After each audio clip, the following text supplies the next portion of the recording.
right, brother. Welcome to my show, man. It's good to be here. Yeah. We finally made it happen, man, and I'm really appreciative of you coming down and making this happen.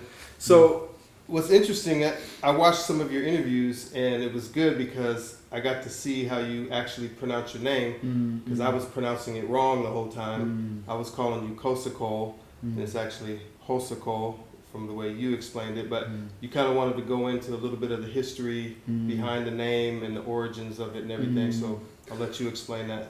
Yeah, I mean, it's just an interesting entry point, and it's an interesting one conversationally, because obviously different people have a different... So the name, my first name is derived from the name of the nation in South Africa, the Xhosa people, the language. But heritage-wise, my connection as far as ancestrally is with West Africa. My dad is Jamaican, first generation born in the UK, and my mum is a mix of Anglo-Indian and British, Scottish. Oh, interesting. And what happened with a lot of Caribbean folks in the UK around the time of the Rasta movement, which my dad was part of, they were completely over being called Clive and Dennis and all these quintessentially English names. And so there was this movement towards renaming my generation's worth of young people, from these African names. But it was quite a generalised thing. So even myself, another notable saxophone player, Soweto Kinch, and Shabaka Hutchins, my understanding is that there's this generational thing that was happening as far as names were concerned. But my name itself, the way that I say my name, the way my parents have called me, is already a Euro revised version. Oh, okay.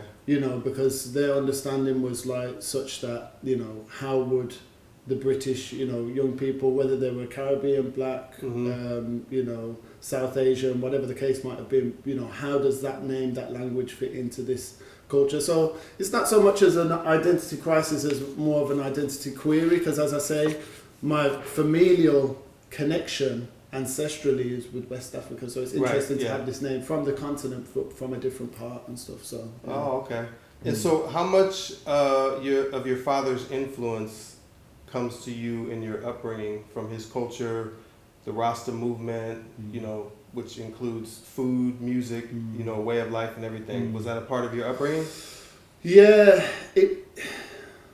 it's an interesting one in terms of what our household looked like. Most multicultural, multi-heritage kind of households is always a really unique thing, because you've got different combinations, different parents, the backdrop of the area. Right. So for me and my brothers, a massive influence was the area we grew up in, which was Handsworth in Birmingham. Oh, and one of my so we've got there's a rich cultural heritage from there. We've obviously had the riots in the 80s, and we have Vanley Burke, an incredible photographist, and so on and so forth from the area. So a very culturally rich area. And one of my mentors, Lekan Babalola, who's a Yoruba musician, he always said to me, and it always stuck with me, that Handsworth is like an equivalent or a sister city to New York, Harlem, because it has this sense of it's not the capital. Obviously, London's the capital, and Handsworth used to be this extensively rich place. So it's all these grand Victorian houses. But what happened was, first the Irish came into this area and populated to this area, then Afro-Caribbeans, Pakistani, Bangladesh, so on and so forth, Eastern European. So it had this rich Somalian kind of rich cultural backdrop, poverty, and this kind of aristocratic background. And a really cultural rich hub in the second city of the country. So there is this connection for me between Harlem and Handsworth. And then as far as the house was concerned, in the house, our dad, as I say, with the name, there were other elements where he was, for us, trying to bring more of the influence of West Africa as opposed to the Caribbean, Jamaican upbringing that he had, which, for all its beauty and all of its cultural richness, for his experience was quite challenging in terms of being estranged from his family and so on and so forth, to the point where he kind of wanted to protect us from some of that stuff, but didn't want us to lose connection with our heritage, our cultural heritage and birthright. And so he very much tried to infuse our house, still with the cuisine, still with the music, rock steady music, reggae music, dub music, and then also tried to connect us with the storytelling, Anansi stories from the Caribbean, and then also this trying to go back further for himself and also for us, these connections of how that ties into West Africa and stuff. Wow, man. I'm so glad you brought up Handsworth, because I haven't heard that since, being introduced to it from Still Pulse. Exactly, yeah. Talking about the Handsworth Revolution. Yeah. But that's so interesting. And so it seems like you had somewhat of an advantage having that kind of hands-on culture in your house, because I know a lot of people, at least in the States, from the black community, sometimes they don't get that till much later, like when they're on their own, if they go to university or college, and then they kind of find out about stuff, and then they kind of backtrack and go through this whole process, But you kind of had that right there in the house, which must have been a huge thing. Was that a normal thing for your friends in the community, or were you kind of like a little bit more special that you had all this knowledge that you had? So for me, I think our household was very unique. Handsworth, it had that explicit kind of like cultural thing happening, but at the same time it was, I don't know if it was, for a lot of people, I don't think it was connected with the history. So the history of the transatlantic slave trade, the history of West Africa, all of that kind of thing. It was kind of the perpetuation, and the difficult thing is when you're from an immigrant community and the soil on which you land is so hostile. Right. Things obviously get lost. And this is one of the interesting things that is very different between what I understand to be the Black American movement and the Black British kind of trajectory and movement and stuff like that, because Jamaica and the Caribbean isn't even our soil, and then we get displaced again to the UK. Yeah, that's really interesting. And so obviously there's connections maybe with the mass migration north and stuff in the States, but this thing of like coming onto new soil, it was really, really tough, and a lot of stuff got really lost in that pressure, pressure cooker of space, and assimilation to a degree was survival, but also at the same time it's like so damaging to the self to be extricated from your soul and from your history and all of that thing twice in this instance. And so there was still and still is such rich Black British culture. But I would say for us and me and my brothers and stuff like that, we had the benefit of having the context quite front and centre in some ways, and that richness of knowing that we weren't just standing on Jamaican history, but also on the history of West Africa as well, which wasn't necessarily present for everyone. Right. Yeah, that is a big thing. And so it sounds like you had a standard that was kind of presented to you in the house, right? You had from your parents, you knew you were going to know about certain parts of your culture and your history. I'm sure there were books around and the quality of the music that you were hearing. But, and I try to, I ask people this all the time, the teenage years, you still want to hang out and do things with your friends and kind of push the envelope and stuff. So did you go through a process where you were like, I'm kind of tired of hearing about all this Black stuff, these guys are over here doing this, and this. I want to hang out, get in a little bit of trouble, push the envelope and stuff like that. Did you go through that phase as well? 100%, yeah. I mean, it's an interesting one for me because I'm growing up as a queer young person in Handsworth, which is extremely homophobic environment. It's got all its beauty and I love it, but oh my, seriously difficult vibes. Yeah. Obviously, at the time, I'm not out and I'm in the closet, and as you can imagine, as a young person, there's so much kind of fear attached, and part of that meant rejecting what was around me. So I was if I couldn't find safety in the community in which I was, I would naturally I have to find elsewhere. Yep. And so part of what that was for me was, or I thought, the kind of.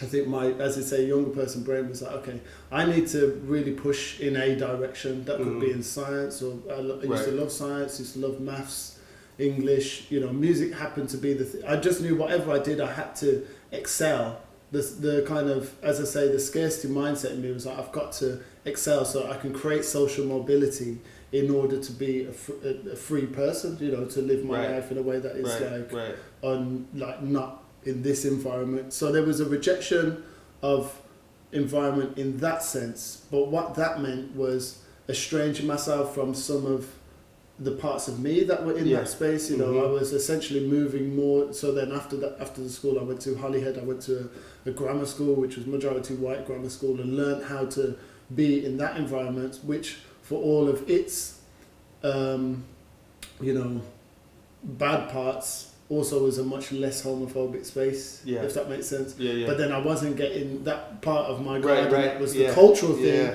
All of a sudden, that wasn't getting watered, you know. And so it was actually through studying and getting to understand this history of jazz music, what I understand to be jazz music, that I then started to then reconnect, if that makes sense. And that meant going back to where I had been, which was Handsworth and all of that stuff. It was in the house, into West Africa, and then into, you know, the various different paths of the diaspora, and really getting kind of inspired by this inquisitory kind of inclination to like, okay, well, who actually am I, and where can, and it's actually through understanding some of that black history that I understand how and why there is so much homophobia within the black community, and our difficult history, especially in Jamaica, of like how you know, it was not an environment, to put a very long story short, it was not a conducive environment for people to understand each other, to understand, you know, the relationship between man and wife, for example, or community, or child rearing, all of that stuff. And I think people think it's a long time away, but it's only about it's about six or seven generations, give or take. And we know how much we embody our parents, and our parents, their parents. And it's like you're dealing with very recent, on the grand scheme of things, heavy stuff. Still present. And is your father still with us? Yeah. So how did he take to two things? How did he handle you coming out in that aspect? And then how did he take to your artistic journey as a musician? One of the things that I really admire and love my dad. At the moment, we're at an interesting one. I've got some really heavy questions that I need to start asking, because I've, you know, pedestaled him so much because he was able to break so many intergenerational cycles. Part of that cycle was like, you know, an openness. You know, one of the things that he really struggles to work with or tolerate is hypocrisy. And one of the challenging things of the Black Caribbean various tangents of Christianity is that some of the hypocrisies that come within the way that that's expressed and how it's felt, and how it is acted upon within community. And so as part of kind of, he couldn't reconcile the experiences that he was having with this narrative of peace and love and that kind of thing. And so he managed to find a way to rebuild his I think his moral compass outside of the blueprint of his parents, basically. And part of that meant being a really accepting person. So as far as that was concerned, it was no issue with mom. I had my own like anxieties around it, but I think that were kind of more societal rather than familial. And then it's also important to, you know, mention mom within this context of like really holding the fort down in so many different ways, you know, and in kind of almost, you know, ways of overgiving, you know, being so present and so to support people. It's such a massive, you know, we were really in so many ways standing on her shoulders as well. And for both my mum and my dad, you know, artistically, I think they could. My oldest brother's a dancer. The brother who's older than me, he's a drummer and composer and multifaceted artist. And so Rudy had already, who's the oldest, he'd already made all those decisions, and he was supported through his career of the arts thing. Okay, so I didn't really have any stress as far Yeah. as that was concerned. You know, Yeah, it was yeah. just joy there, really. Yeah, man, that's sounds like a really solid household. Yeah, it was until it wasn't. Yeah. Well, you know, I wasn't gonna ask this, but now you've been bringing up some stuff because you speak about so many different things on such a really high level, the way you break certain things down. But I wanted to ask you about just the Black British experience as far as when you see some of the younger generation kind of getting into other things and maybe even following what they see in the West and what they think is hip and cool and, you know, getting involved in so-called negative things, right? What we see portrayed in some of the films and movies like Top Boy and stuff like that, which is what we see in the West. And I'm just wondering from your perspective, because you're not too far removed from that generation, like what do you see as why some of those things exist? I know it's a very complicated issue in ways that you could see how things could be implemented for them to see themselves a different way. Yeah, I mean, first to obviously disclose, this is obviously one take on my take now. Yeah. Kind of massive thing, but I will talk from my experience. And what jumps to mind is something that is really closely related to jazz music that maybe not a lot of people think about or consider or understand, which is the ballroom culture, which is in the States, in New York specifically, and this is like black trans women and other queer folks who were ostracized from the community, you know, various communities, and built their own thing in the way we always do. Yeah. You know, marginalized communities, whether with the Sikh community in Handsworth building our Gurdwaras and doing our thing, or this, you know, community there or whatever.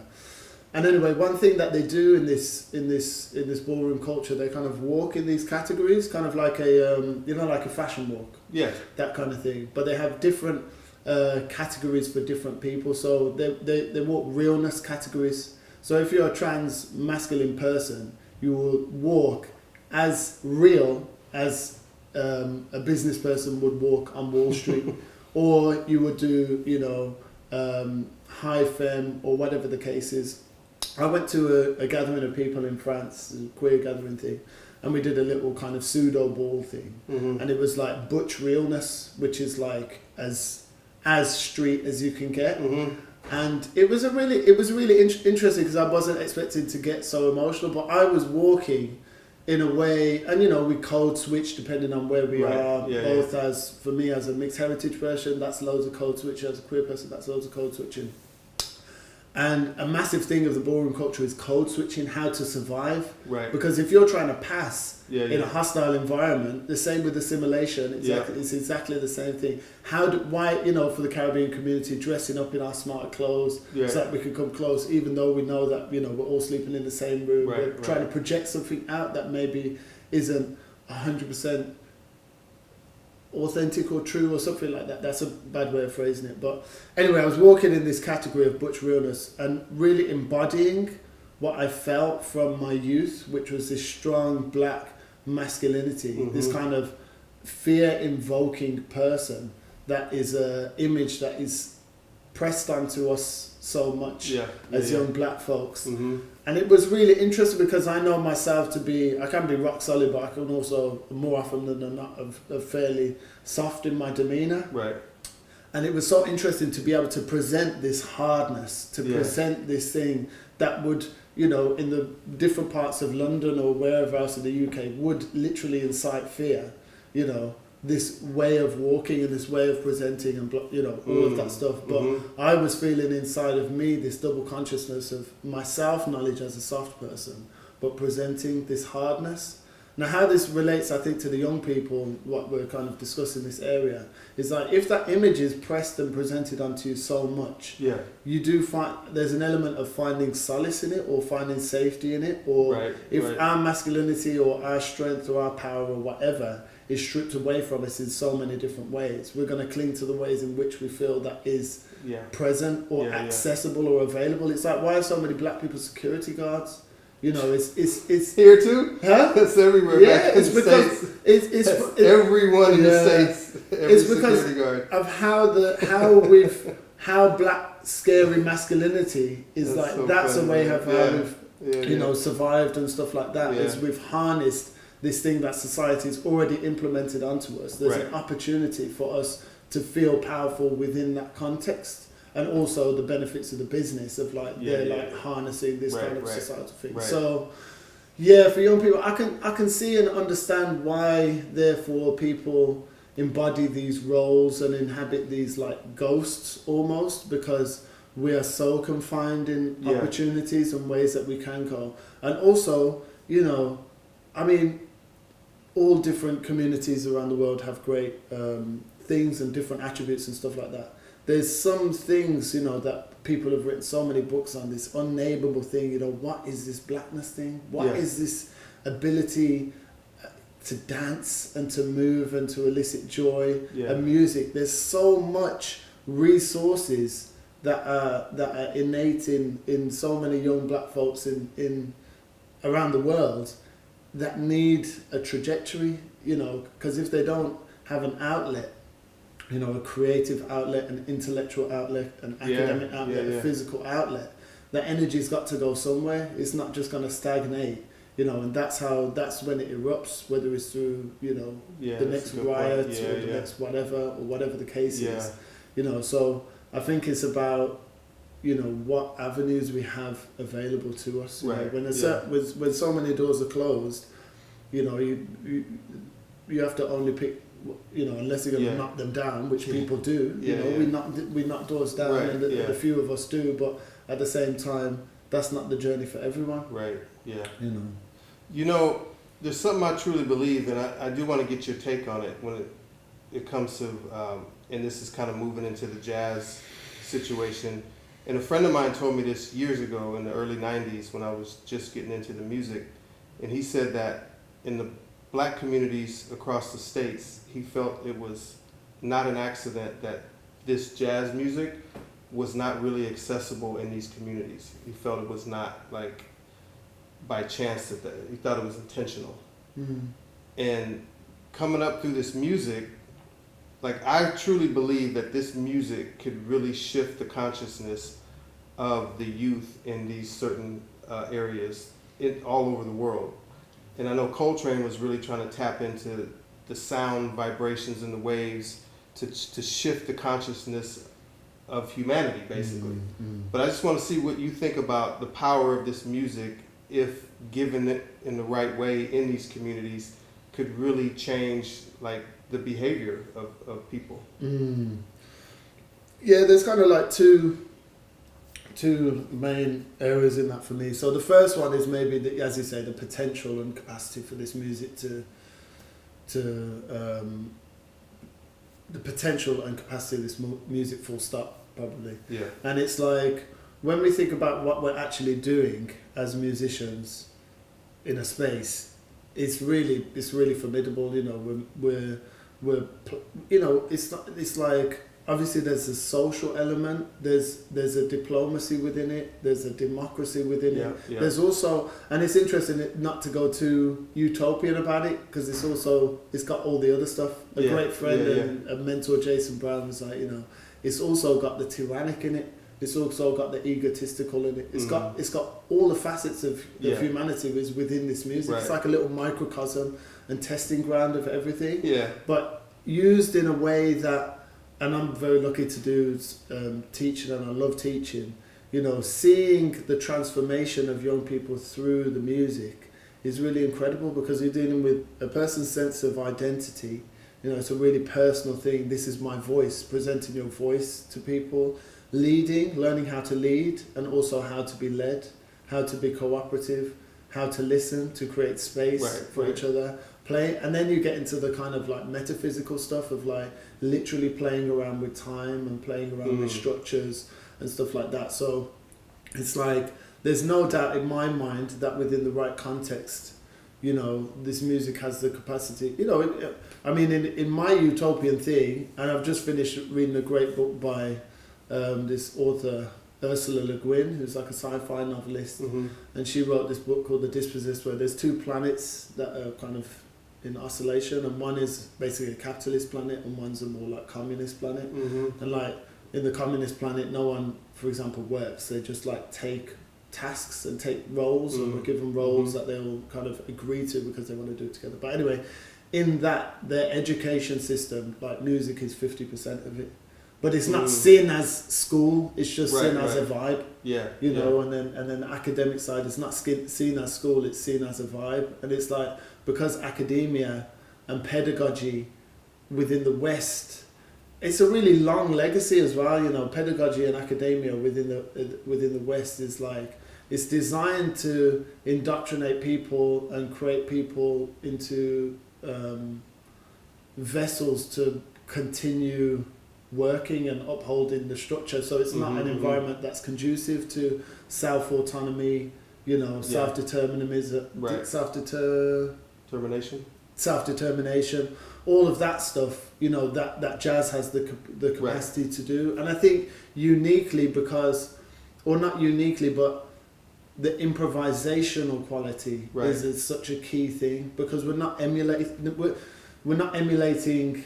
directly, or we're not reinterpreting. We're kind of doing all of that process of taking all this information, but then ultimately presenting it from our own standpoint. So yeah, I mean, as I say, my utopia, you know, that would be an essential, you know. I guess my fear in that utopia would be that, and this is the difficult thing with underground movements, same with the voguing thing now, the ballroom thing has absolutely exploded.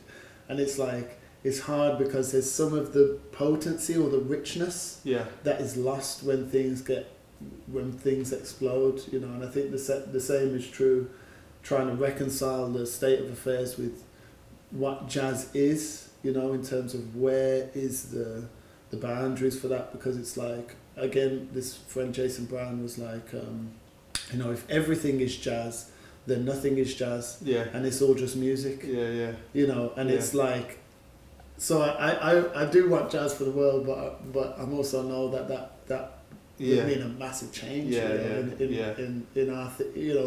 Then it's like, what's our thing? You know what I mean? And it's like that difference between openness and also specificity. Yeah, that's a good point. You know? Yeah, I think the biggest hurdle with things like this is trying to create the container where you can implement this music to these kids in these certain environments, right? Because like teaching in university, right, they're mostly coming to you, and it's a certain type of student who's already on that path. And so what about if jazz musicians went to, what would be the equivalent here for like the projects like in Harlem and stuff like that? Do you guys have an equivalent of that? Yeah, I mean, we have areas, I think it's less delineated. But even in Birmingham, I can talk for myself. You know, I was doing this summer school with this notable company in Birmingham, but it didn't really work out with them. But what that's opened up for me is I'm starting a project with a group called Ace Dance and Music. African Cultural Exchange is what that stands for. And me and my brothers all danced through that as young people. They've never had a music kind of education branch, so we're going to start one. And it's very much trying to do exactly what you're saying. It's like creating a place and creating a template. And part of what that means is like, because what happens sometimes slightly with the kind of white savior type thing is people can forget about some of the very practical things, which might be travel money for the young people, might be like dinner vouchers for the young people, to make it possible, and knowing and understanding and preempting those shut doors, those blocks that are going to make it harder for people to engage. So it's like, in order to implement some of that change, it's like, we can't just create a space and say, come to us. We've also got to reach out, you know, into those spaces to create the familiarity, to create the safety. And then, as you say, you know, I mean, Tomorrow's Warriors is a great example in London of like a company or an organisation, a charity that have been able to do that very thing and bring up so many great voices and create fertile ground that has actually kind of exponentially increased and changed so many different people and so many different lives, and not just people who go into music. That's the other thing, you know. As we're talking about, you know, some people then think, oh, then everyone has to become a musician or jazz. It's like, no, all of the stuff as you say, we're learning, taught in the right way, or taught in the way that I would want to teach music. You're learning about maths through learning about music. You're learning about communication or English or whatever. You're learning about history. Yeah. You're learning about geography. Yeah. You're learning about politics, everything. Science. Yeah. You know, it's all in there. It's like a proper petri dish of like a microcosm of any avenue you want to look at it. And I think that's why jazz music has got so much potential, because it's also born out of such a, like, I don't know, just this colliding of things, you know, almost like a hadron collider. It's like these things coming together at this particular time, and the scale at which this music was able to develop to is unreal. Because you look at something, for example, like I'm a massive fan of like Hindustani or Carnatic music from India, and these are they name their teacher, you know, they name their teacher. They got all those generations, right? You know, whereas for us, or specifically within the jazz scene, you know, this is like not very many generations worth of free people, right, that were able to do the amount of legwork that takes generations man. in communities to develop, you know, Western classical harmony, these different, you know, great musics from around the world, or whatever. The speed at which that was able to develop is unreal. You know, the steps forward that individuals took. No, that's a good point. And I like your earlier point that they don't necessarily have to become jazz musicians, because for me, one of my early jazz mentors took me under his wing and basically put me through school just one-on-one for years and years and years. And then I moved on, met some other elders. Then I started seeing it live, and I started reading everything I could possibly read. But my point is, the music and the standard of it changed my life. And I don't play any instruments at all. So it doesn't have to become musicians. But I was thinking, as you were saying that, what if we came up with a program where musicians went to where they live, in the buildings, and just in the courtyard, just set up and played once a weekend or once a month, every, you know, first Saturday of the month, they just play. Because I think the sound alone, just the sound, could make a difference. There's nobody telling you anything. It's a whole different feel and experience you're going to have, especially for the first time. And then whoever wants to talk and ask questions or whatever, you can. But other than that, we come, we share this music. Maybe it's 2 people at the beginning, then it builds.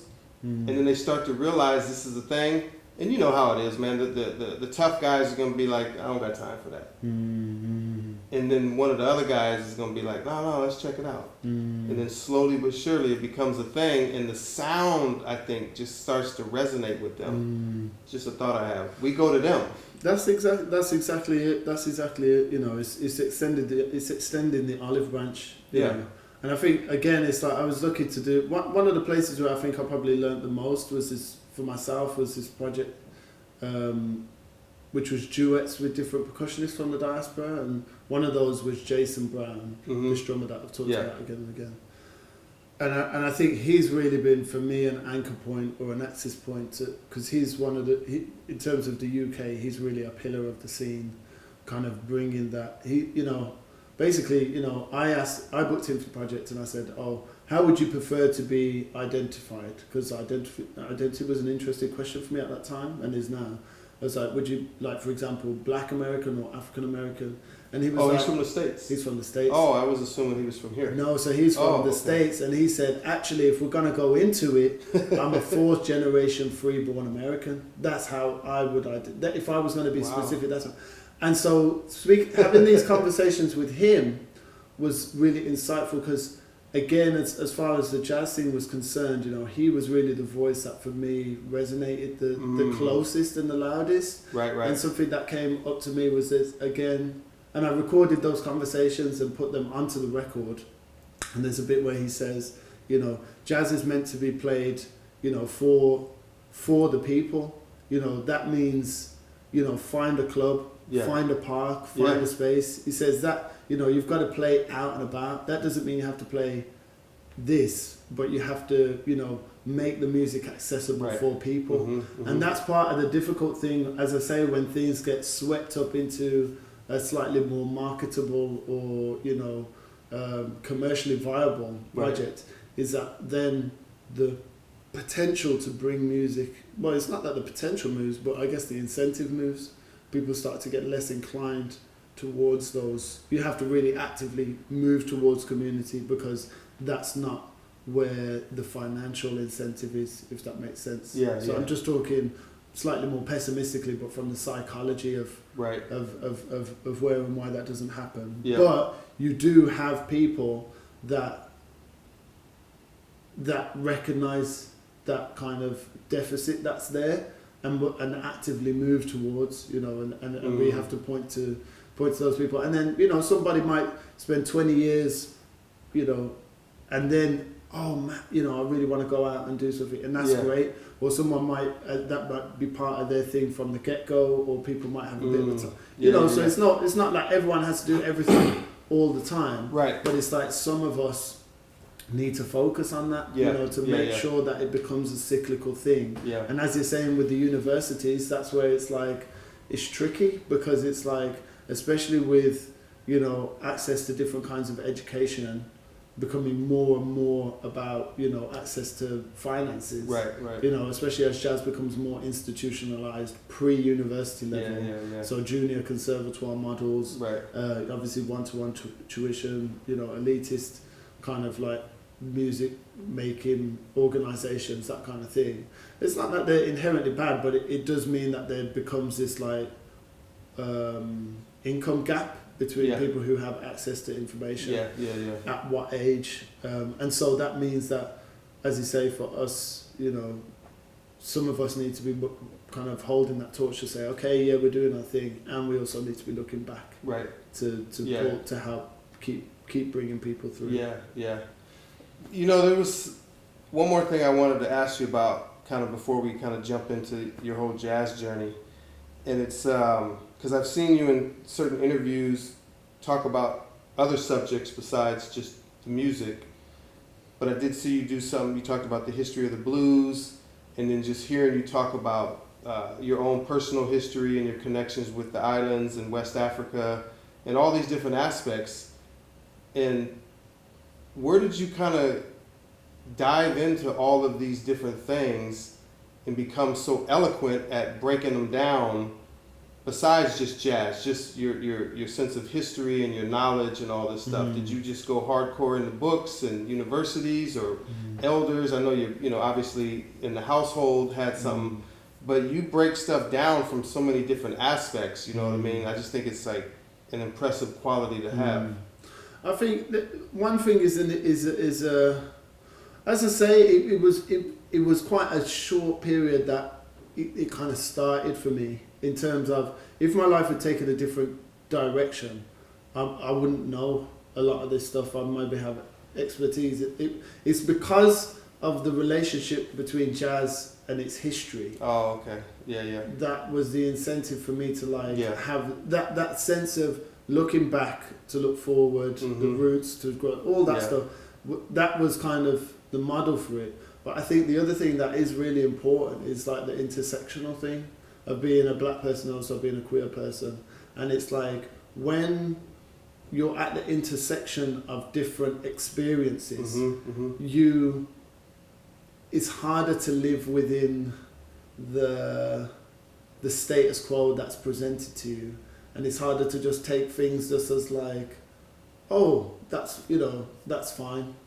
You know, in the sense of, if you don't experience racism, then there's less of an inclination or an incentive to worry about it or to engage with it. You know, and the same thing with misogyny, or the same thing with homophobia, transphobia, all those kind of things. But if you're at the intersection of a couple of these different things, you have a self-incentive to try and understand the world better, to understand how and why your experience is the experience that it is. Does that make sense? Yeah, so it's yeah. kind of like, okay, this world is kind of, and it's interesting because that inquiry now, historically, has been more of an outwards looking one of like, okay, what's the pieces of the puzzle that's going on here?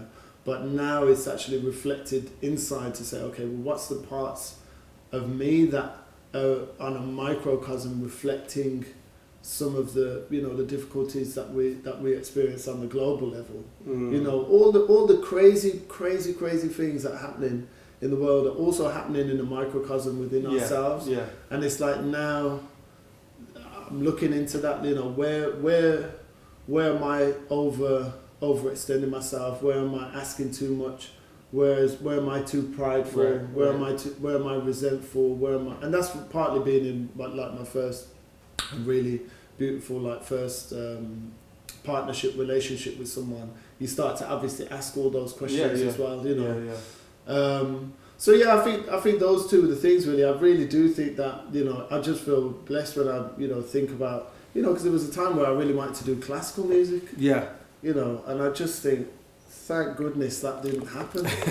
Honestly, you know, I had a couple of people that said, look, stop and think about this. You know, that's not the avenue for you. You know. I was very close, you know, and that would have been a very different experience. Right. So I do put a lot of the credit onto the music that I've studied. So even with like people like Raoul Peck, his films, W.E.B. Du Bois, James Baldwin, jazz is the root for all those people still? For them? For you to be... to connect with those people. I mean, I get how history, jazz can take you to, you know, New Orleans and the Congo and all these different places, which could also lead you to all these other things. But even with some of these other people? Yeah, I think it's the thing that for me, the inquiry into jazz created the template for inquiry itself. Yeah. It's like me learning about jazz created a template for how to, or a desire even to research, a desire to find out how these things fit together. Because with jazz, and this is what we sometimes forget, you know, with jazz it's a massive family tree, you know. But outside of jazz, humanity, we're literally a family tree. You know, we're all relatives, and we've all got our quabbles with this cousin and that aunt said this to this person on a global scale. Yeah. You know what I mean? That's a great way to put it. It's so true, right? Yeah, I mean, and with the scale, the intensity obviously, increases. You know, in terms of the impact that we can have on our kinsfolk who we don't consider to be our kinsfolk and stuff like that. But just understanding this fact, for me, it's just like it's like a patchwork almost, like trying to have this family tree that's also a patchwork to try and understand, you know, what's where and who's where and stuff like that. I think part of the reason I'm asking is because you just seem very young. As well. So I'm like, man, the brother really went deep, man. Like that, some of that stuff like takes a long time. But I get it. Once you kind of get in the groove, and this leads you to this, and you go to West Africa, then to Ethiopia, then to Morocco and North Africa, then that can take you all the way over here, and you start finding Haiti and Cuba and all this. So I get how you can just kind of get into it pretty fast. Yeah, it's important to say though as well, like, for me, music has always been an intergenerational thing. I always try and play with people who are both older than me and younger than me. Yeah. Whenever I've booked bands, I'm always, you know, at the moment it's one of the older bands that I've like played with in terms of it's still a range, but the general is like slightly older. But I've always aspired to stick tight, you know, to elders and just to, you know, spend time to understand, to, you know, connect with their expertise, to connect with their history, their conversation. And parts of that is like, you know, if they're driving to the gig, you know, I think about this drummer, Mark Sanders, who's a great free improv drummer who, you know, I've been lucky to play with and who's, you know, I've booked him and he's booked me and stuff like that. But even just, as I say, sitting in the car with him, so many lessons, and he, yeah. I think he does appreciate and know how, like, that there's like, that is happening, because he's also been the recipient of the same thing. Oh, okay. And I feel like this is part of the problem for me, or not part of the problem, but yeah, when bands become mono-generational, that's a big, it can be an issue. Right. It can also be great because it can be like, this is our story and this is who we are. But it also needs to be balanced with, the history. That's why jazz music was able to develop so quickly, because it was an ensemble music where you would have an intergenerational thing happen. Blakey, for example, that's like the key. That's the key one. Yeah, the fresh young voice and then the wisdom of the elders makes for a perfect chemistry. Yeah. So speaking in the jazz world, I wanted to ask you about, you brought this name up in an interview, but it just kind of didn't get flushed out, and I really wanted to bring it up, and I wanted to get your thoughts more on Lester Young, because you mentioned Lester Young, and I feel, if you're into jazz, you obviously know Lester Young, but I think the younger generation doesn't mention him that much, just because, he goes so far back, and the quality of his recordings aren't necessarily that great, but he's such an influence for so many tenor saxophonists. But I just wanted to see why you brought him up. I know you mentioned not just his sound, but just like his mannerisms and his style and the way he carried himself, as a musician. So I want to just hear more about it while I have you here. And this is again like, it's so funny that I like that family tree thing. Because it's like, I feel like we're talking about an old, great uncle or whatever. It's like that sense of that. And as you say, it's like, oh yeah, this and that and the other. And it's remembering that, I think one of the things is remembering that this music isn't just a museum thing. Right. It's like, these are, it's always listening to the record and remembering. That's why it's great to watch interviews with these musicians and remembering that they're people. There's a person behind the voice, behind the sound. And with Lester, I think of him in the context of him and Coleman Hawkins and those, like, these two kind of trajectory kind of pillars things. For me, it's funny with Lester, because it's like, for me, it took, he was one of those voices that it took me a while to wrap my ear around it. That I was under this false notion for quite a long time that is basically the capitalist notion, which is like newer is better. And it's like, we know with some of the produce that we're having, even like, machines and even like wheels, just the basic stuff. It's like we now are maybe starting to appreciate craftsmanship a little bit more, craftspersonship and stuff. And anyway, so I was like, at that time, like, oh, newer music must be better because it's more developed. And then it took me a while, and then I had this click. And so I never really paid them any heed, because I just thought, okay, well, they're there, but we're trying to move forward from that. Right. And then anyway, Lester was one of those. Billie Holiday was one where I just didn't hear what other people were hearing. I always had the humility to point it to my own taste. But then anyway, there was something that clicked, as you say, with Lester. And it's like, the same with Louis Armstrong. It's like looking back to those recordings, there's like there's a grace. There's a real grace of, like, saying the thing, saying a thing. I remember watching, again, this, like, classical Indian music festival. There was this, oftentimes oftentimes it is the father would teach, the son or a relative. There was his father and son on stage, and the son, he had this fiery thing going on. But the dad, he would just play 3 or 4 notes. And it was just like, and everyone would lose it. You know what I mean? And I feel that with Lester. Even just recalling his name, I was like, oh, I wanna just go back to some of those recordings. I guess one of the other thing that I would say about Lester is this thing of, and again, this is like, there's this folklore and this mythology around jazz and stuff. And anyway, hip, I think was a word that he had kind of introduced. There were all these words. Right. He's playing with words and like patois and other kind of, Creole and different stuff like that. Mm-hmm. It's just us playing with material. Right. And so he was playing with the material of the music, but also playing with the material of language. Yeah. And it's like probably one of the top 5 or top words that is known internationally, globally, is cool. And it was like, cool was something supposedly that Lester Young brought in as a stamp of like something being good. Yeah. Oh, that's cool. Yeah. And we know it because it's just so ingrained in culture and community. Yeah, yeah. But it's like, there was a person whose brain was like, man, that's cool.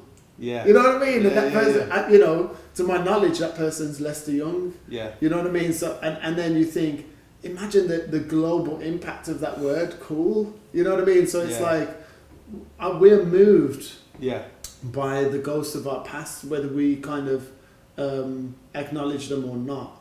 And so and we're never going to know all of our ghosts. We're never going to know them all. But it's kind of nice to try and check them out. Yeah, yeah.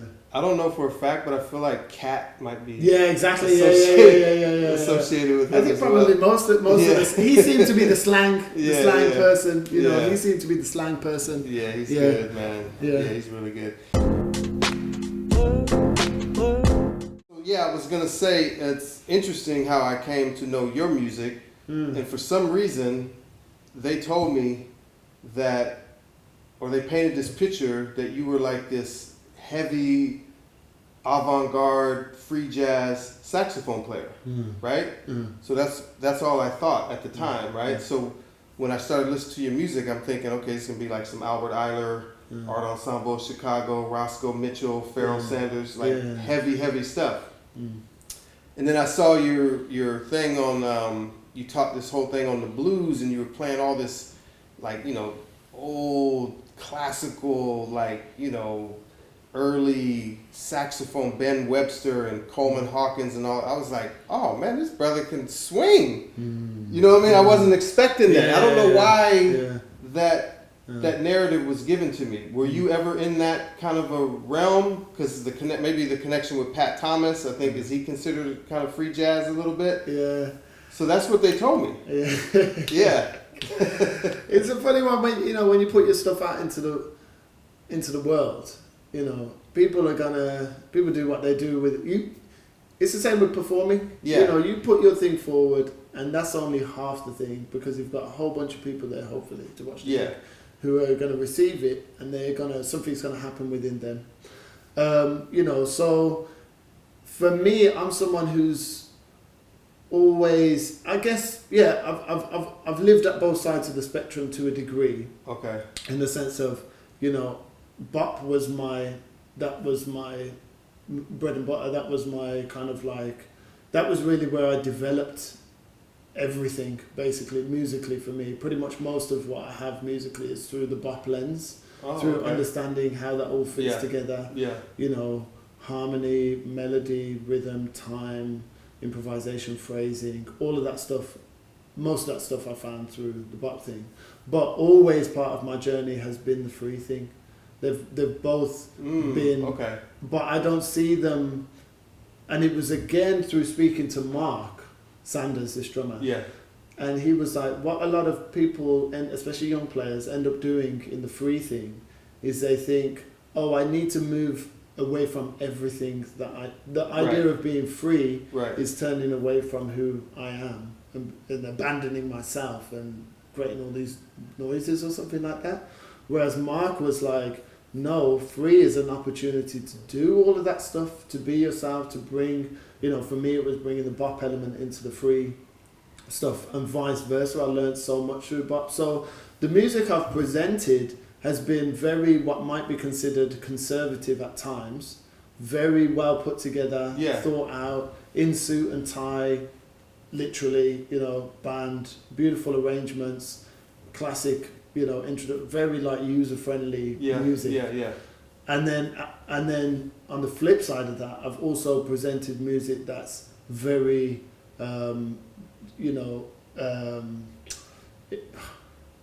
what's the word? You know, that doesn't infantilize the audience. You know, that is really challenging. It's challenging music to listen to engage with. You know, it's challenging music to play, also challenging music to listen to and engage with.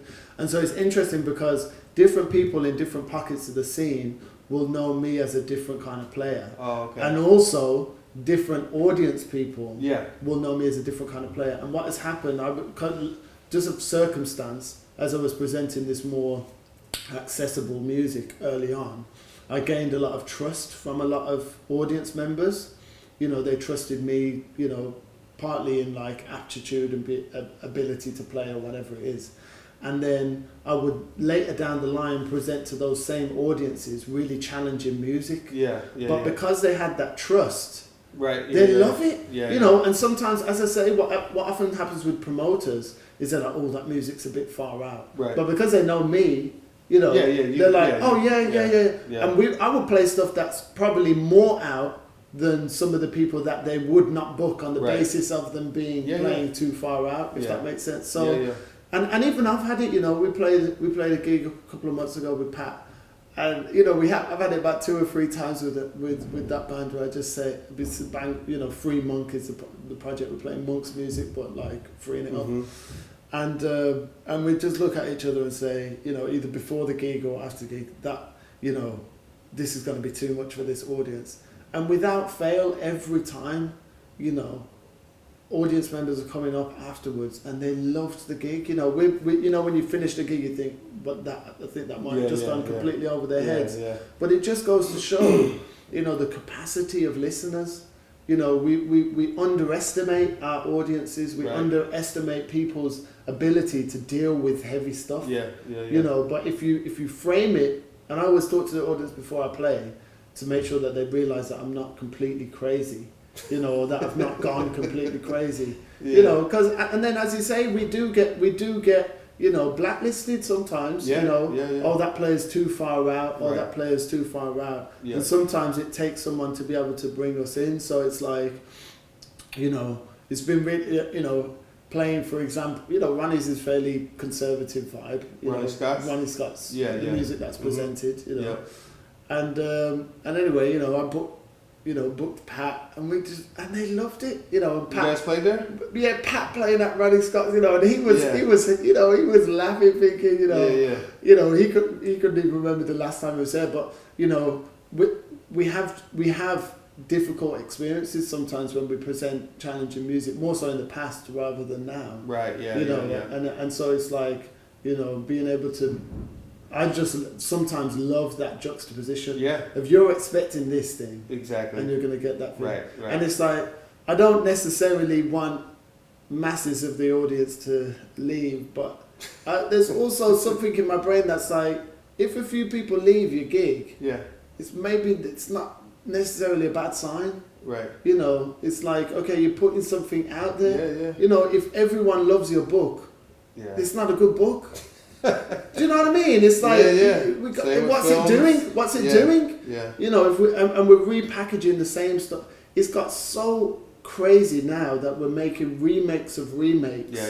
Of a, you know, for example, with Wicked, it's like there was a Wizard of Oz, then there was a play that was based off a side plot of the Wizard of Oz that was then put into 2 films. It's like referencing within referencing, but not in a way that's presenting anything like a radically new thing. You know, comedians toe that line too. You know, right there, like make you laugh, but also make you a little bit upset and uneasy at the same time. Very important. Comedy, it's a hard line. Comedy.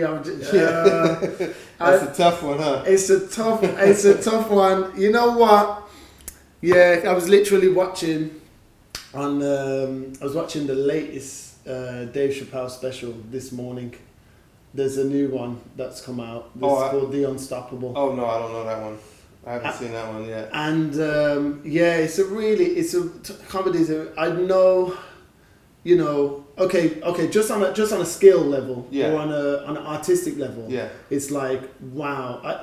It was through his comedy that I kind of like really connected the dots. There's a great podcast by someone called Greg Dr. Greg Carr and Alice and Karen Hunter, Mm-hmm. and they did a special on a podcast on Dave Chappelle's Black Lives Matter, like he did a little special. Okay. And they broke it down, and they did the Mhm. bibliography, and they did Yeah. all of this and all that and all the other. And it's like, as you say, with it's like how to create space to, and he's not perfect, you know, it's like how to be courageous and to create space to have some really tricky conversations. Yeah. You know what I mean? With the key thing is, which I do think is, for me, present with Dave Chappelle, a willingness to engage and a 100%, willingness yeah. and a willingness to be proven wrong. Yeah. You know, me and him are on the same page about a lot of stuff, or some stuff fundamentally. Mm-hmm. But I can appreciate, and what I see within him is someone who's willing to grow and change. Which again, you know, the only tune he knows on the piano is Around Midnight. You know, and it's like, you know, his timing is incredible. You know, and Yeah. creating space. You know, I'm watching him and I was like creating space for it. So, yeah, comedy. Yeah. That's a whole. I'm big into comedy and have been since I was a kid. So I could probably go for hours on that. But I did want to ask you, because you were talking about you could basically play in these two different areas, right? With your sound. Yeah. So if somebody like Wynton Marsalis was like, "Hey, I'm bringing Lincoln Center here. I need a saxophone player," you could sit in with that, no problem. Oh, not with the Lincoln Center. They're like very good. I mean, you know, not day one, but if he's like, "I'm going to be there," you know. Yeah. Well, no. I'm just saying with your sound, your ability to improvise and play that style of music, you could sit in with the band. Well, this is what I've had to, you know, I was talking about looking inwards. This is what I've had to do. This is the process I've been in the past couple of years. Is I've kind of, in some ways,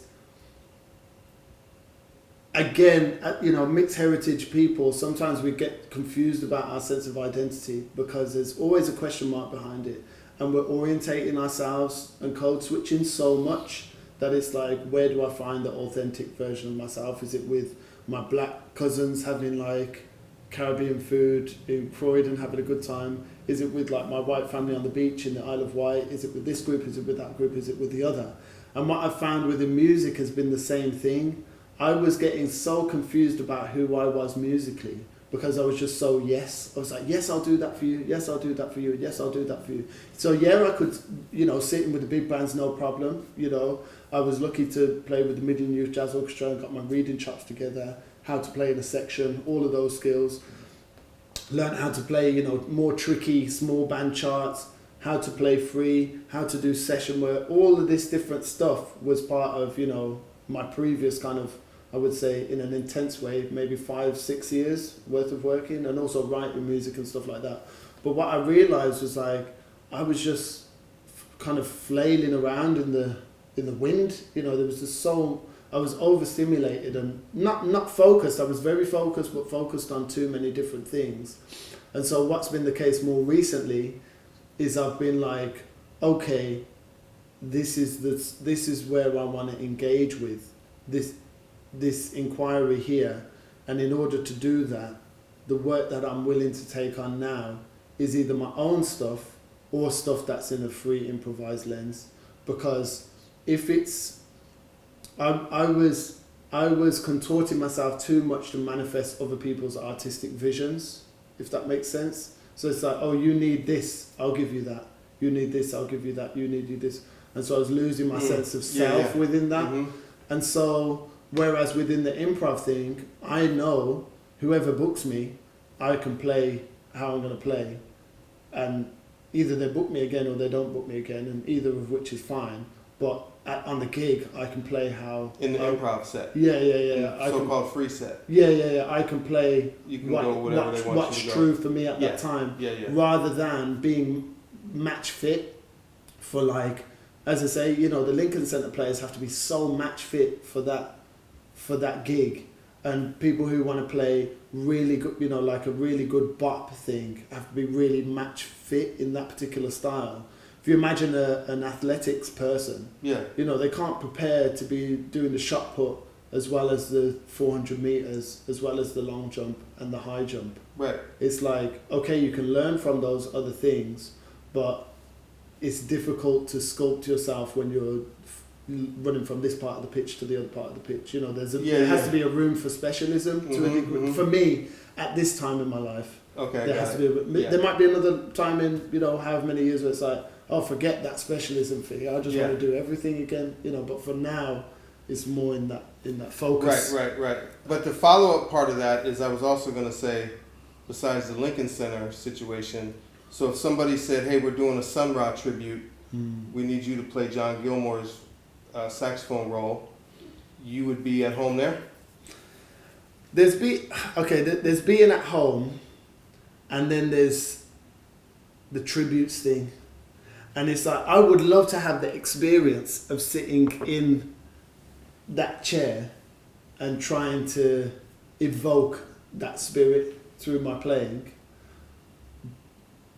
But at the moment, I think our relationship to tribute stuff is that we need to ask some questions about that, because it's like, I want to criticize them for making Lion King after Lion King after Lion King, and now there's like an animated version of this film, and this film that used to be an animated version is now a film with actors, and it's also, you know, there's like Devil Wears Prada the musical, and it's just there's a lot of rehashing that's happening outside of like, here's an inquiry into Sun Ra's music that we're gonna not play verbatim, but we're gonna deconstruct it and trying to create something out of it. So that's a major difference, though. Yeah, I've tried to put. There was one time where I did do a kind of reimagined of a thing. We did but I kind of give myself credit because I booked Pat for it. We did a Monk and Miles thing with this orchestra in Birmingham, the City of Birmingham Symphony Orchestra. It was a pretty prestigious gig, and but yeah, Pat was on keys, I was on tenor, and you know we had you know some other great musicians as well. But yeah, now if someone came to me with that proposition, we're going to play Sun Ra's music in the style of Sun Ra and the band, I would say no, because it's like, Sun Ra has done that music perfectly already. You know, Monk has done his own music perfectly. I'm doing a free Monk project now, which is dealing with his music, but not trying to emulate his music. Yeah, but your new project is Monk. Based on Monk stuff. Right. But not saying, I'm going to play In Walked Bud now, and this person is going to be John Hendricks, and you're going to be Monk, and I'm going to be this person. I'm going to be Charlie Rouse. I'm going to try and play like Charlie Rouse. No, of course not. You know what I mean? Yeah. Xhosa, you know the people that are asking you to sit in for this Sun Ra, there is not a chance this music is going to sound exactly. Sun Ra he would roll over in his grave if he thought you guys would be playing exactly what he was playing. People do a lot of that. Not the ones I see. I go to concerts. I've seen people play songs that has been on their album for 20, 30, 40 years. I did not know they were playing the song till 15 minutes into the song. He finally came around and I was like, oh, that's what he's playing. But he was playing the song. I would have never known it. Yeah. That for me is like that's a thumbs up. That's the most of the jazz I see, man. I don't know they're playing Caravan till 10 minutes in. For me, it's also to do with the economics and the marketing of it. Because if it's like, if I'm like pimping out Sun Ra's name to say, this is a Sun Ra thing, we're going to do Sun Ra's thing, and piggybacking off of the work that person's done throughout their history, it's like, that's where it's like, where's the credit going? It's like, I don't see much of that in jazz, though, to be honest with you. There was a resurgence of it here straight after the lockdown because people were needing something that was kind of like, and I did these gigs, you know, there was this place that used to do, we would literally play the albums. We played I did Sunny Side Up, and what else did I do? I did the Lester Young Trio record with Jason Brown and stuff like that, and there was a revival of it because we were looking back for like nostalgia and melancholy because that was really marketable because in the time of Sun Ra, the place where there was solace was the future. It was like things are moving towards something that's going to be like great. So it's like, if you find Earth boring, just the same old same thing, why don't you sign up to Outer Space Waves Incorporated? It's like sign up to this thing. Yeah. Whereas now the future doesn't look like that optimistic place anymore. It looks really bleak, and so we're looking back for our sense of security and safety rather than forward. And so that's why things are getting hashed up. I don't know so much about what's happening in the States. I see people, releasing new records and stuff. But when it comes to being here, when I hear things that are like, you're going to be playing this person's, especially if I know it's my own project, I know how I'm engaging with it. Yeah. But if it's someone else's project, I don't know how they're relating to that, to that storytelling as well. How are you relating to the storytelling of these people? So it's like, so I'm very wary. I'm wary. That's what. Yeah. Okay. Yeah. I hear it. It's just my experience. I just saw the Jason Moran trio just recently at the Village Vanguard. Yeah. And he played "It Don't Mean a Thing" by Duke Ellington. You would not have even known. Well, he's going to take care of business. They went out in a place, man. You would have not even, and that's what I'm talking about. Because the tune is the starting point. Yeah, that's the what's the word? That's the inquiry, rather than the statement. Yeah. If it's a statement, it don't mean a thing. If it, then it's like, well, where's the rest? If that becomes an inquiry, the tune is an inquiry from which to. And that's what we do. For me, I feel like we're doing with Monk stuff. It's like, here's the inquiry. It's his stuff. Where can we go with it? Yeah. Playing multiple tunes at the same time. And I like that. Yeah. Like Pat's gig on the Monk thing. It was like, That's what I'm saying. See, that right is there. so different than Monk's solo piano gig. Yes. Solo piano record. Yeah. And that's what I've come to expect when I go see somebody that's going to do a Miles tribute or a Coltrane tribute. I'm hoping it doesn't sound exactly like Coltrane's album. Yeah. But so ultimately what I was asking is, are you comfortable in both of those settings skill-wise? That is historically the vibe, yeah. Because I was so used to putting myself in uncomfortable positions. So when I was starting out, it was like, I don't know how to read music. Let me go to the Junior Conservatoire Wind Orchestra. I don't know how to play in a big band section. Let me go and join this group. I don't know how to write this. Let me try and do that. And so on and so forth. Okay. So that I was searching for those uncomfortable edges to try and, just again, that inquisitive nature. And then slowly but surely I've gotten more comfortable. And it was interesting probably about, 3-4 years ago, where I just had this sense, and I get it every now and again, where it's like, coming to something. Even like, for some people, interviews is like, they're uncomfortable, they're not, definitely. Stuff like that. Yeah. It's like, I feel lucky to have had so many different experiences now that we're to the point where it's like, okay, I don't know, anyone, for example, was playing in Poland recently. I didn't know the person I was playing with. It was like, well, I just felt as comfortable as anything. I was like, I'm just going to go and make some music. I trust that whatever this person's coming with is going to be a great vibe. Yeah. Because I feel like I'm gonna be able to meet them somewhere. Yeah.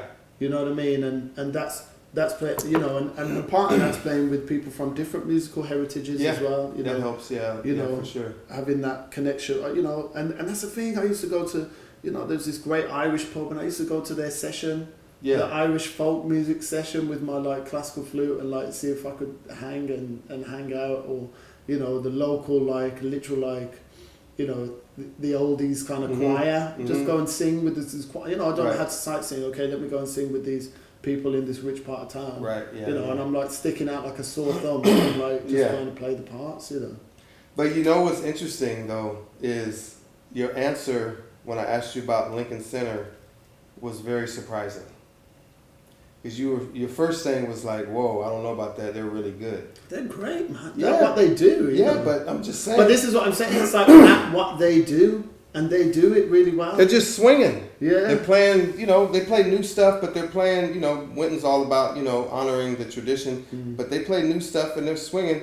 But I was just thinking, just with your skill set on the saxophone, if he sent you the stuff and said, we'll be there next month, I want you to sit in. Could you do that?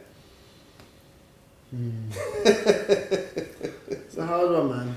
Really? Because there's two, I mean, there's, because it's like, that's not, a lot of those musicians, to my understanding, have committed themselves to a specific thing. They're like it's like, in a Japanese restaurant. Yeah. I've never been to Japan, but there's this thing of like, we're going to serve you a handful of things. We're not like Jimmy Spices. We're not going to serve you Indian food. As soon as you see on a menu, there's like Caribbean food, Indian food, and African food, and you're just like, okay, this is not the joint. It's like if you go to somewhere where like we're going to cook you this particular thing very well, And for me, when I think of the Lincoln Center, that's what I imagine for them. And it's like, you've got people who have, throughout the course of their life, built up a very specific skill set.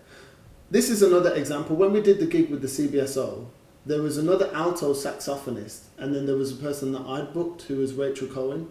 They gave this other saxophonist, tried to give this other saxophonist a solo, a blowing solo. And this was like a semi-classical, semi-session musician. And I stopped the orchestra and I said, this is no shade, but this solo needs to go to Rachel. She's not doing an impersonation of this thing, a jazz musician. She is that thing. Yeah. To me, if I were to go and sit in with the Lincoln Center, that's not 100% authentically my lineage. And this is, again, the mixed heritage psychology. I'm thinking, oh, am I black enough to do this? Am I white enough to do this? You can't be asking that question. No, this is for me a natural part of the mixed heritage experience, because nothing is taken for granted, identity-wise. Everything has, and I've done a project where I interviewed many mixed heritage people. Some people who were half Ecuadorian, half Laotian, half this, half that, quarter, whatever the other. And it's like a lot of people had this sense of, do I feel 100% like I'm this area or whatever? And so there's this chameleon type nature. Yeah. A chameleon in the shape of a cow is not a cow. Yeah. You know what I mean? And I feel like those Lincoln Center players are very truly and authentically in their lane and zone. And I'd be coming from my zone into their space. And I would feel comfortable occupying that space, but not staying in that space. You know what I mean? Because that's not my home. No, remember, they're just asking you to sit in for this one little thing. They're not asking you to be a part of the Lincoln Center. Yeah. And you got to know this. There's young cats in that band. Like the drummer, I can't think of his name right now. He's young. Yeah. He plays in other formats. Yeah. His whole life isn't there. Yeah. He might go do a gig here with a quartet and have a whole different sound. Yeah. You know what I'm saying? Yeah. And a quick side note, this is really interesting that you brought this up. In the States, nobody would think you're mixed. You do know that. Oh, right? I know. Nobody. No, people don't think I'm mixed here. Yeah, I can't. But I know. Unless they go to your house and be like, I didn't know that was your mom. No, and that happens Nobody here. would think No, that. no, exactly. Okay. But that doesn't change my internal experience. Yeah, but the surrounding behavior of everybody is a massive part of that. If everybody's assuming you're black, everybody's reacting to you as you're just black, whatever that means, and that's how you're raised, it's going to be the way you carry yourself in the world. It's going to be part of it, 100%. Yeah, But the internal experience, if it's at odds with the external experience. Like, I know a lot of people who are, I know this person who's Sri Lankan, who grew up adopted. Yeah. And it's like, they've got this disparity between the way the world engages with them and the way that they're, the world's expectations that they put onto this person versus this experience that they've had is just so completely not that, if that makes sense. And I think, I guess there's part of me that, so there's part of this, willingness to be in that space and occupy that space. And then also there's like a humility thing. I really, honestly, you know, that's why it was my authentic response. They're really, really, really good at what they. I think I would jump. I would jump at the opportunity. You know what I mean? If you know, if this came up, you know, it was a chance. I think, you know, obviously I would jump at the opportunity. You know what I mean? But there's all these considerations as well. I get it. I think what surprised me is because I watched that little film documentary thing you did on the history of the blues and everything. You know what I'm talking about? Yeah. Where you were playing and you were talking about call and response, and then you gave this whole lineage, and you were talking about all the legendary sounds and saxophones in New Orleans, which made me think you wouldn't have any problem being with Lincoln. In fact, Winton would probably love talking to you and getting your perspective, because you're not coming in as this.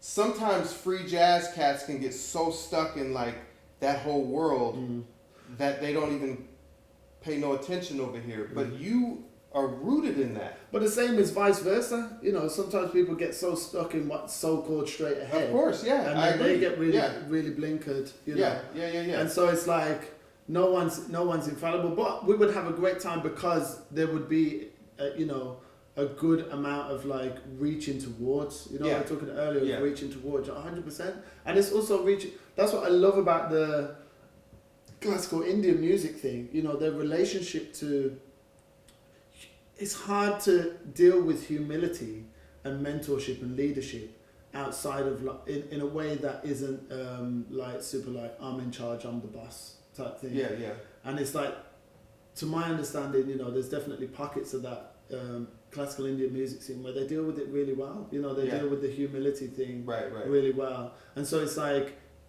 because I also care about the music and care about the position that the Lincoln Center plays in the family tree of this music, I care about it. I'd want to show the same kind of care coming into play. To play that music, you know what I mean, and it takes I'd want to be 100% match fit, you know what I mean. Yeah. I wouldn't want to just go, you know, because you know I know and trust and believe in myself and my capacities as a musician, and then I also know that the demands of different corners of this music are really high. Really high. For sure. Yeah. No. You may be interacting with some British humility issues as well here. You know, self-deprecation and stuff like that. I've been finding that out from talking to brothers from here. They don't do well with. But he even told me they don't do well with like, not necessarily praise, but like really taking credit for a lot of things that people do. Yeah, but what I will say is this is no deprecation on me as a player and no deprecation on British players. It's more just a thing of like specificity and who's where doing what. Because that's also a bit part of what I'm seeing as an issue with some of the younger players is like people will be playing like Afrobeat adjacent music. Right. You know, because we have this sense maybe within the black community of like, oh, I'm a black person, therefore this is all up for grabs. My name is a good example. Yeah, you know, it's like true. Yeah. Okay, you know, Africa's a big place. Africa's a massive place, you know, and you know, just because I've got dark skin doesn't mean that's not a Euro revised version of that language. Yeah. You know, so there's got to be a nuance to the conversation of like, and jazz is a massive world, and it's like, it's got in the same way the continent's massive. Jazz is a massive world, so it's like, and it's the same with like, because then for example, you know, I can't speak for all of the Lincoln Center players, but it's like if then I was to invite them to play in a free context with Pat, you know, people might struggle in that way. You know what I mean? So it's not just this thing of like everyone can do everything innately because we deal with improvisation. There's real specific requirements of the music that necessitate care. Yeah. You know, they necessitate care. This way I've talked about the music in the past is like, and I always tell my students about, you know, there's inheritance, there's adoption, and there's appropriation. It's like, you know, if you come from this exact same cultural lineage of whatever music or cultural expression you're dealing with, regardless of your intergenerational differences, that is your cultural inheritance. if you grow up as an African American person in the States, for example, in New York, in 2025, your cultural inheritance is jazz music. As a black British person, I adopt that music. It's not the bread and butter of the fabric of my thing. Yeah. If I and with obviously different adopted parents and children have different relationships, but to the best of my ability, if I can raise this child, to a point where it can't distinguish, are you my adopted parent or you're just my parent at the end of the day. The problem is when we neglect that child and they become, it becomes appropriation. That's when it becomes appropriation for me. Right. And that's, I think, where I'm kind of towing the line in this conversation of like, am I, we were talking about realness. Yeah. It's like, am I really realness or am I in an embodiment of that realness? And that's why I love that ballroom scene, because they play with the play the game of it, It isn't absolute. The whole thing is drag anyway. The whole thing is like a performance. Yeah. The clothes I'm wearing is performance. The clothes you're wearing is performance. The way I'm talking, the way you're everything, it's all performance, but it's just like, to what degree are we willing to poke at that fantasy, No, it's a really good point. It's a really good point. I think from my perspective, I sort of think of like my skill set transcends everything. That puts me in a room anywhere on the planet. I don't care what it is. Period. I don't care what the skin tone, the upbringing, one parent, two parents, projects, wealthy neighborhood. None of that. My skill set will allow me to walk into any room, anywhere. In your specific discipline, you mean? If you're walking in as yourself as a... In that discipline, and ultimately, as a person, being able to walk into any room and being comfortable and being able to have a seat at no matter what the discussion is at the table, no matter what it is. But this is period. If they're speaking a different language and they don't understand you and you don't understand them. No, I should still be able to sit at the table. Yeah, 100% sit at the table. But I'm just saying that the experiences are going to be different. The context for me, I would love to get to a point where.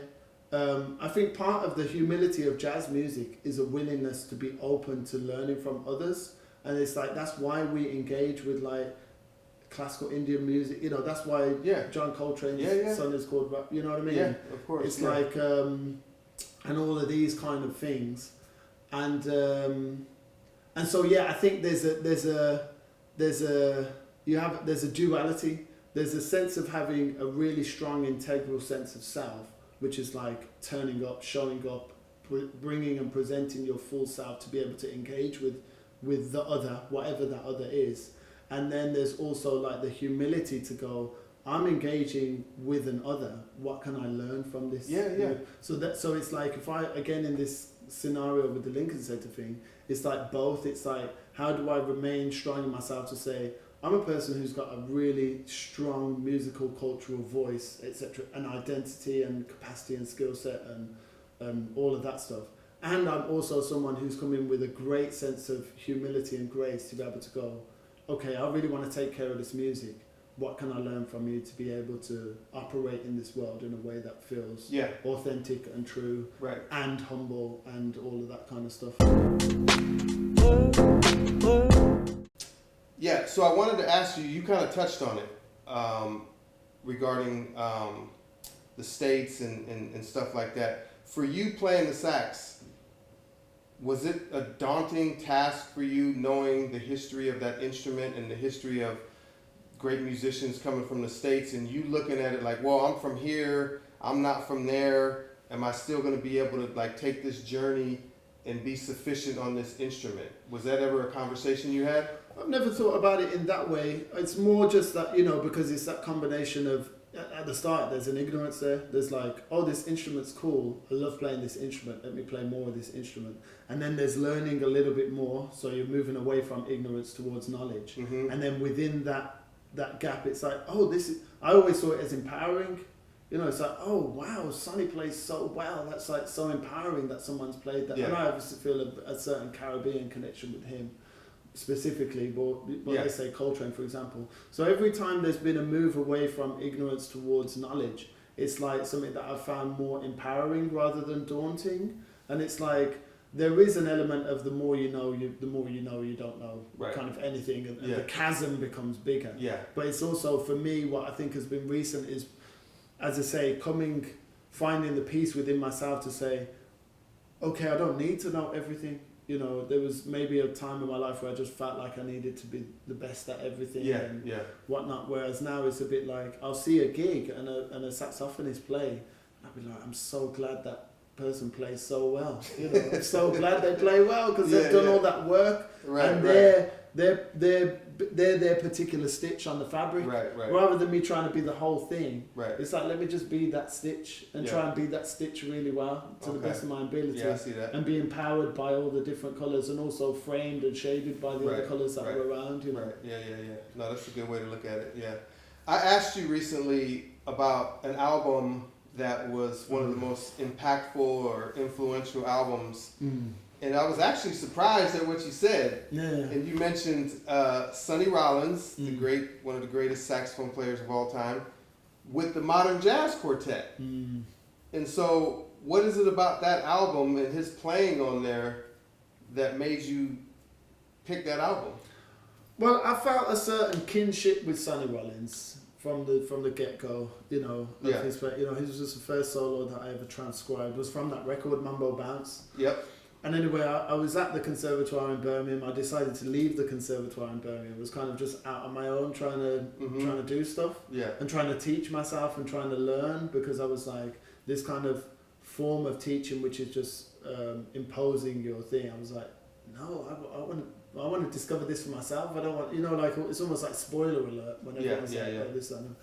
So anyway, that record was the one that stuck to me at that time. And Sonny's so young on it. It's basically his first record that that came out as him as a leader, and it was like such a key thing for me to get such of the fundamentals together. There's some beautiful tunes on there, fairly straightforward bop tunes. It's like, he's just starting out. There's some stuff with the Modern Jazz Quartet, and then there's some stuff with Blakey's on there as well. And it's just really good playing. Like Barry Harris. Barry Harris can be a really critical person. But he was like, Sonny Rollins is the perfect cat. Yeah. I've heard that about him. Yeah, but he described Sonny Rollins as the perfect cat. And so Sonny was kind of like this, as I say, there was this kinship, because probably the age he was at the time was the time that I was like learning that record. The age that he was at the record was the age that I was at the time, type of thing. That makes sense, I would just listen to it all day, every day, try and learn. I learned all the solos on it, learned all the heads and melodies and stuff like that. And right. Yeah, so I found myself through embodying his, like you've got your older brother and they've got really nice fashion, and you wear, for example, it's literally my older brothers, and this is my older brothers as well. It's like finding myself through them. Okay. It's like a similar thing with Sonny at that time. Oh, okay, yeah. I was going to ask you if you used to be a b-boy, as you showed up in the. Literally, these are all hand-me-downs. Yeah, all hand-me-downs with a bit of a toothpaste stain there. All right, so I know you got a new project. What's up with Monk, man? Monk is just, you and Pat just love some Monk, huh? Love me some Monk. So talk about the new project and where folks could check you out and see you perform and tours and all kinds of stuff. Yeah, well, Monk is just one of the great composers, full stop. And part of that is his, what would now be considered neurodivergence. He was out there. His brain operated very differently to those who were around him. Yeah. And I remember in one interview, someone asked him, what's your favorite tune of yours? And he just didn't. He couldn't comprehend the question, because he was like, they're all great tunes. They're all the best. And it's like you could probably mumbled it too, huh? Exactly. And it's like all of his tunes have this structural integrity that is so strong that it can be taken in so many different directions. Monk's music, to my ear and from what I've researched, has been taken into some crazy places, some really awful places as well. Some people have really done Frankenstein job on his, as what happens, you know, and others have really taken it into like new worlds and stuff like that. And so I find that his music alongside Duke's are probably the most universally kind of applicable. You know, the melodies, the harmonies, and the rhythms are so strong that you can do stuff with them. There's a lot to do with them. And so anyway, it was about a year ago that I had this inspiration to like play. You know, I love playing with Pat Thomas, this amazing piano player, to open those tunes out and to say, okay, we're not going to do a set list, we're not going to do this, we all have such a strong, find musicians who all have a really strong relationship to Monk's music and just go, right, let's play. And then we play, and then I'll be playing Reflections while Pat's playing around midnight, and then I go to the bridge of this, and then he puts Crisscross there, and then that's while the bassist is playing Evidence. And because that's crazy. It is really crazy, and because they have such strong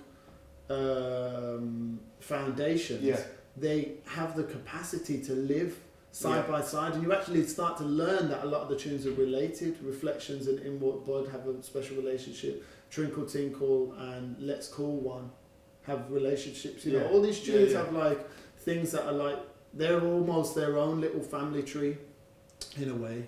And so I've just been learning through the process of that, and I've played with so many different musicians. So we did a recording a few months ago with Pat Thomas, Tim Giles, great drummer, Josh, great young bassist, and then some great UK musicians, Byron Wallen on trumpet, Hans Koller on euphonium, Corey Mwamba on vibraphone, Tom Challenger on tenor saxophone as well, and Cleveland Watkins on vocals. And that was slightly more directed. We kind of had to, I was like, okay, I want to play this tune, but this is the idea, or this is the intention of this tune.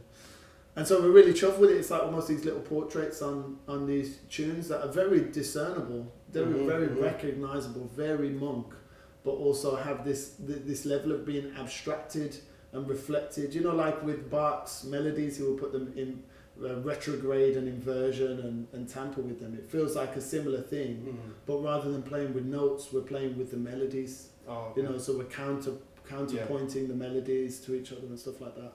And so I don't know when this comes out, but we've got a great drummer from the States coming over, Jeff Williams, an older generation drummer, who I've always had in my mind for this project, and we're going to do a tour in January here at Cafe Auto where you saw Pat, nice. And then 2 nights in Birmingham and other and stuff like that. So, but we're around and about, and we're playing, and we're touring, and we're up and down, and just following where it feels good. But that probably will be around spring next year. The Monk project. That the recording of it. In the spring next year. Yeah, sometime then. Yeah. So, but it's really exciting, and it was interesting because I had a more straight ahead play the other day.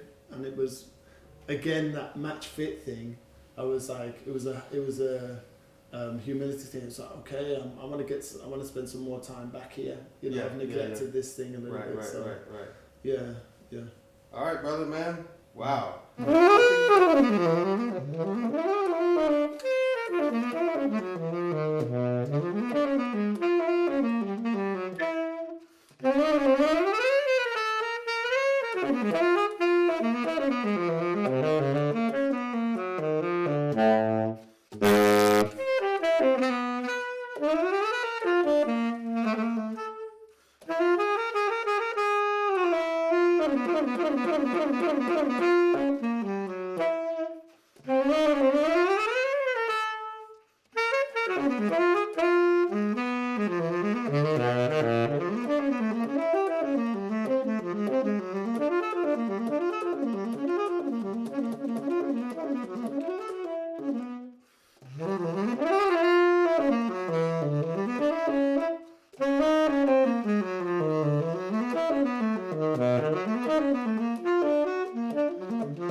Appreciate you, man. Thank you for having me, man. Yeah, Yes, I'm glad we made it work out. Yeah. And here's the part 2. Yeah, catch us next time. Anthony Thomas, Long Way from the Block podcast. Here in the UK. Met my good brother for the first time. Xhosa Cole, tenor saxophonist. Peace, y'all.